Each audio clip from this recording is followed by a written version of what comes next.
Question मेरे पास है जहाँ पे रिक्वायरमेंट है cost of goods sold statement की, कॉस्ट ऑफ गुड्स मैन्युफैक्चर्ड और इनकम स्टेटमेंट की रिक्वायरमेंट है। सबसे पहले कॉस्ट ऑफ गुड्स मैन्युफैक्चर्ड की स्टेटमेंट बनाएंगे।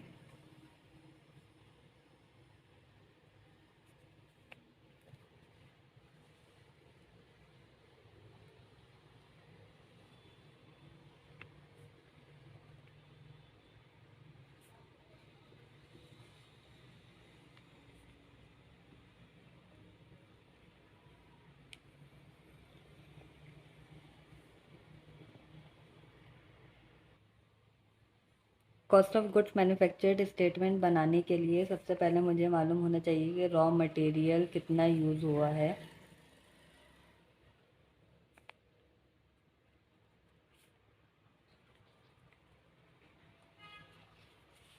रॉ मटेरियल जो ओपनिंग है वो 14,000 का है। मटेरियल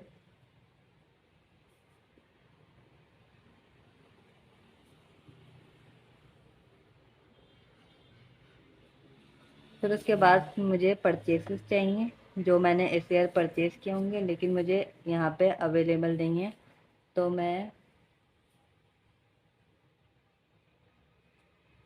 यहाँ प्लेस स्किप कर दूँगी, इसके लिए जगह छोड़ दूँगी।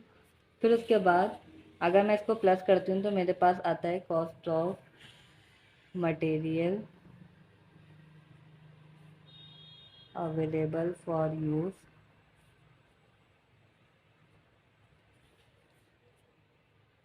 फिर मेरे पास आता है कि जो रॉ मटेरियल एंडिंग का है उसको माइनस करूँगी।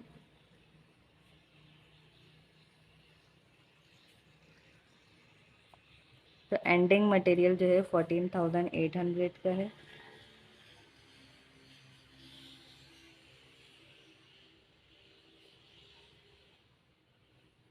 तो मेरे पास आ जाएगा कि डायरेक्ट मटेरियल कितना यूज़ हुआ है।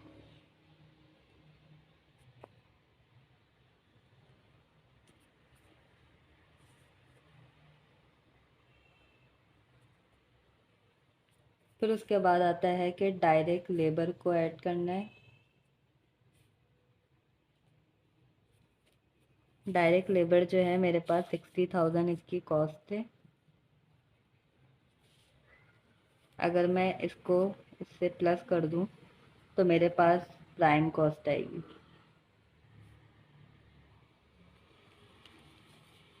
फिर उसके बाद मैं इसमें F H means factory overhead plus करूँगी।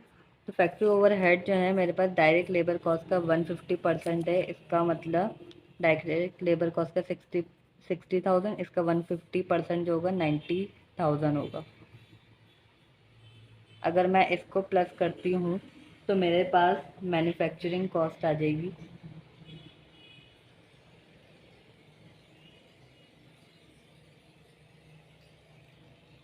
फिर उसके बाद आता है वर्क इन प्रोसेस ओपनिंग का।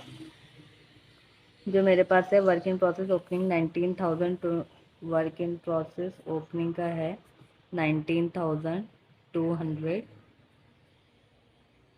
अगर मेरे पास मैं इसको इससे ऐड कर देती हूँ मैन्युफैक्चरिंग कॉस्ट से, तो मेरे पास टोटल मैन्युफैक्चरिंग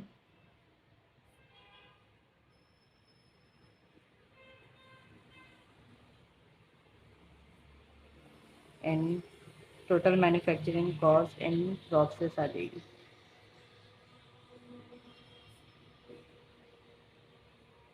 देन मैं one work in process ending minus कर दूंगी इसमें से। तो मेरे पास जो आंसर है एंडिंग की जो वैल्यू है 26,000 है।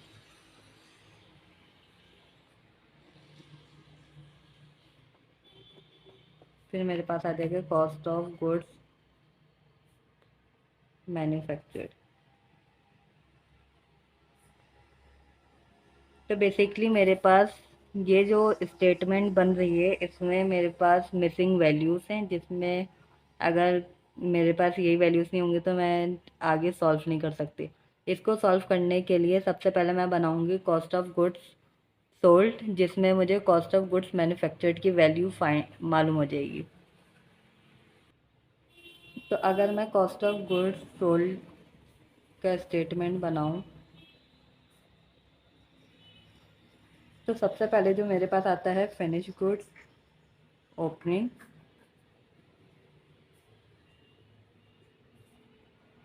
देन हम प्लस करते हैं कॉस्ट ऑफ गुड्स मैन्युफैक्चर्ड,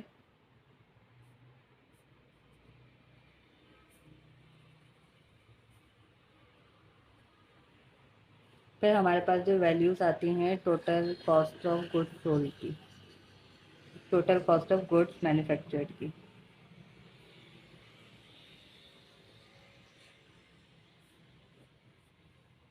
अगर मैं इसमें से फिनिश गुड्स माइनस कर दूं, एंडिंग इन्वेंट्री इसकी माइनस कर दूं, तो फिर मेरे पास आ जाएगा cost of goods sold.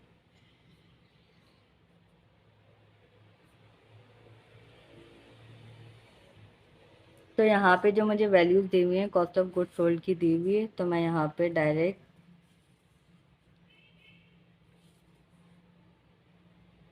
Values लिख दूंगी इसकी।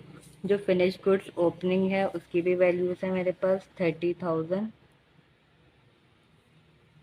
और फिनिश गुड्स एंडिंग जो है उसकी भी वैल्यूज़ है 35,000।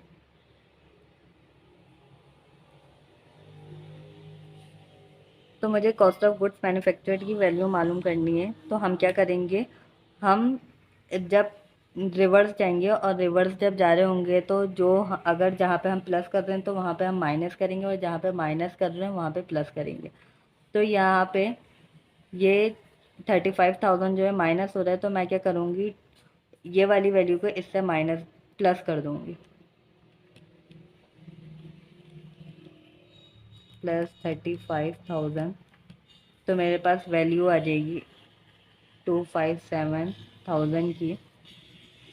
अब 257,000 की जो वैल्यू है, अगर मैं इसको 30,000 से माइनस कर दूं, तो मेरे पास कॉस्ट ऑफ गुड मैन्युफैक्चर्ड आ जाएगा, -30,000, 227,000। तो अब मेरे पास कॉस्ट ऑफ गुड्स मैन्युफैक्चर्ड की वैल्यू आ गई है। अब मैं इसकी वैल्यू का क्या करूँगी, इधर पुट कर दूँगी 227,000। अब मैं रिवर्स जा रही हूँ, तो रिवर्स जब जा रही होंगी तो जहाँ पे प्लस मैंने किया होगा वहाँ पे मैं माइनस कर दूंगा, और जहाँ पे हम माइनस करते हैं वहाँ पे प्लस हो जाएगा। तो अब बेसिकली अब मैं क्या करूँगी, 227,000 को इससे प्लस कर दूँगी, +26,000। तो मेरे पास आंसर आ जाएगा 253,000।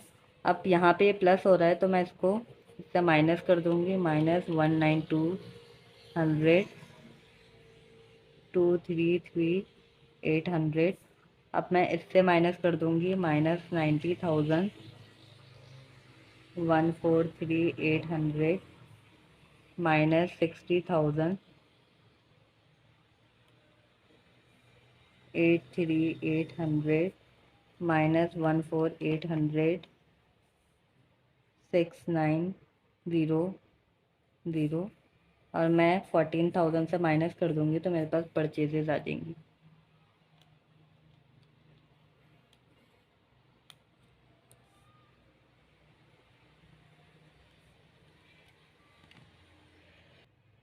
अब नेक्स्ट रिक्वायरमेंट जो है इस क्वेश्चन की, वो इनकम स्टेटमेंट बनानी है। तो मेरे पास सबसे पहले मुझे सेल मालूम होनी चाहिए। सेल मेरे पास गिवन है क्वेश्चन में 364,000। अब मैं इसमें से कॉस्ट माइनस कर दूंगी, means cost of goods sold.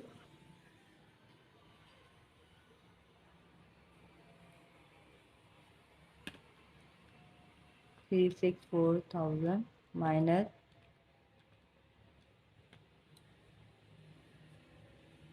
142,000। तो मेरे पास यहाँ पे ग्रॉस प्रॉफिट आ जाएगा। अब मैं इसमें से एक्सपेंसेस माइनस करूँगी, ऑपरेटिंग एक्सपेंसेस। ऑपरेटिंग एक्सपेंसेस मेरे पास मार्केटिंग एक्सपेंस है,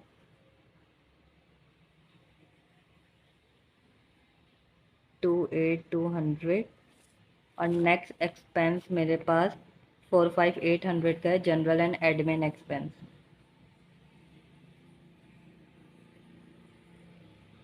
45,800। अब मैं इन दोनों को प्लस करूँगी। 28,200 प्लस 45,800, और मैं इधर माइनस कर दूँगी 74,000, 142,000 माइनस 74, 68,000। तो ग्रॉस प्रॉफिट जो है इस क्वेश्चन का 68,000 है। नेक्स्ट क्वेश्चन जो है वो मेरे पास मिसिंग वैल्यूज़ का ही है। तो सबसे पहले हम क्या करेंगे, हमारे पास जो रिक्वायरमेंट है कॉस्ट ऑफ गुड मैन्युफैक्चर, तो कॉस्ट ऑफ गुड मैन्युफैक्चर के स्टेटमेंट लिखेंगे। और सबसे पहले हम लिखेंगे कि हमारे पास direct material use find out करेंगे। Direct material use, direct material जो ओपनिंग है हमारे पास वो 90,000 का है। फिर उसके बाद हम परचेसेस को ऐड कर देंगे जो अभी क्वेश्चन में गिवन नहीं है, तो परचेसेस के लिए प्लेस छोड़ देंगे। फिर उसके बाद हमारे पास जब हम इसको फाइंड आउट कर देंगे, अगर हम इसको ऐड कर देंगे तो हमारे पास cost of raw material available for use आ जाएगा। फिर उसके बाद हम डायरेक्ट मटेरियल जो एंडिंग का है उसको माइनस कर देंगे।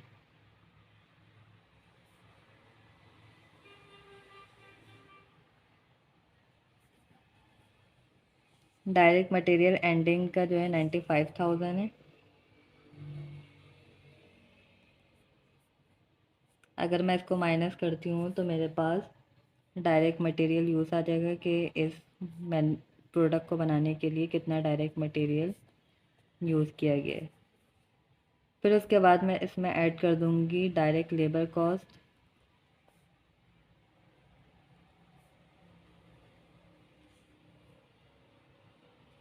जो डायरेक्ट लेबर कॉस्ट है मेरे पास यहाँ पे मेरे पास डायरेक्ट मटेरियल यूज़ किया हुआ है, तो मैं यहाँ पे 193,000 लिख दूँगी। डायरेक्ट लेबर कॉस्ट मेरे पास है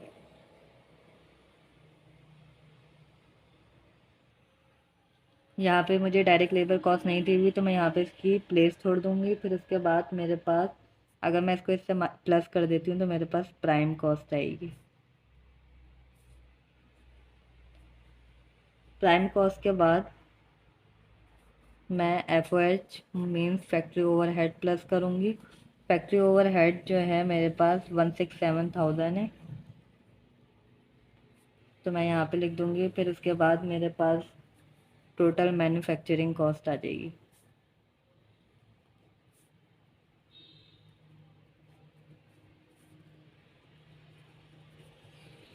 टोटल मैन्युफैक्चरिंग कॉस्ट के बाद जो मैं माइनस करूँगी वो, फिर उसके बाद हम प्लस करेंगे work in process opening. Work in process opening है मेरे पास 70,000। फिर उसके बाद मेरे पास आ जाएगा total manufacturing available for use in process.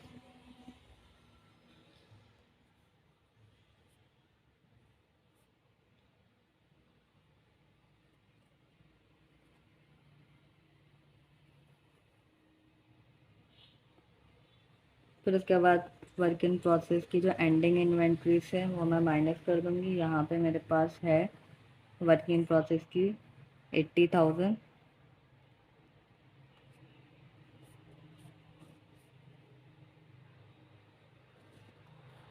यहाँ पे टोटल मैन्युफैक्चरिंग कॉस्ट भी दी हुई है, तो यहाँ ये वैल्यूज़ मैं यहाँ पे लिख देंगे 584,000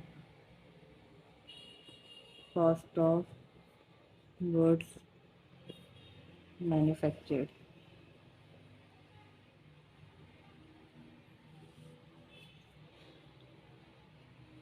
तो अब मैं यहाँ पे जो भी चीज़ें प्लस हो रही हैं वो माइनस हो जाएंगी और जो माइनस हो रही हैं वो प्लस हो जाएंगी। तो सबसे पहले मुझे, अगर मैं यहाँ से स्टार्ट करती हूँ तो मेरे पास कॉस्ट ऑफ गुड्स मैन्युफैक्चर्ड नहीं है, तो मैं इधर इस तरीके से ऊपर नहीं जा सकती। और अगर मैं इधर से देखूँ तो इधर से भी मैं नीचे नहीं आ सकती, लेकिन अगर मैं यहाँ देखूँ टोटल मैन्युफैक्चरिंग कॉस्ट से देखूँ तो मैं, मेरे पास जो वैल्यूज़ हैं 584,000 को अगर मैं माइनस कर दूँ 584,000 को माइनस करूँ 167,000 से, तो मेरे पास इसकी वैल्यूज़ आ जाएंगी। और अगर मैं इसको इससे माइनस कर दूं, क्योंकि डायरेक्ट लेबर कॉस्ट यहाँ पे प्लस हो रही थी, अगर मैं इसको माइनस कर दूं -193,000 4,000, फिर उसके बाद 193,000 इधर माइनस हो, इस 95,000 से माइनस हो रहा है, 193,000 माइनस हो रहा है तो मैं यहाँ पे प्लस कर दूंगी 95,000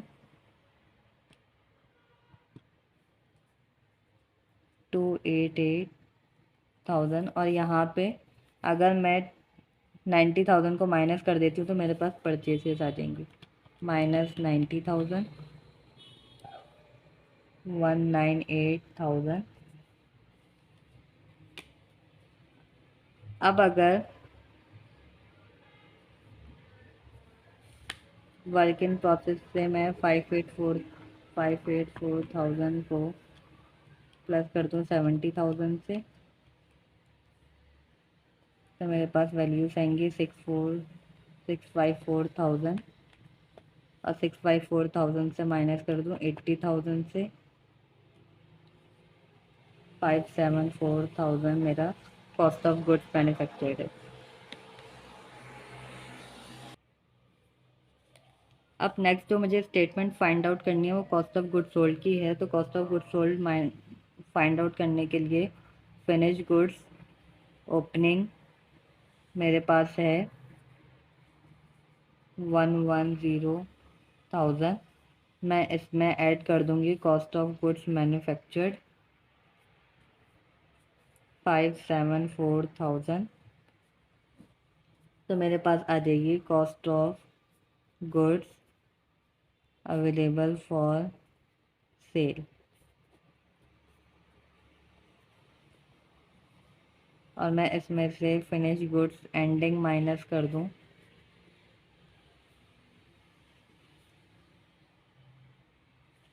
जो एंडिंग है मेरे पास 95,000 है,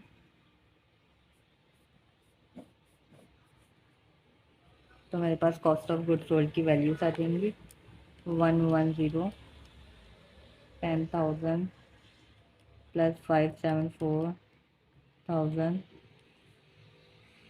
684,000, फिर 95,000 से माइनस करूँगी 589,000। तो इस कंपनी की जो कॉस्ट ऑफ गुड्स सोल्ड है वो 589,000 है।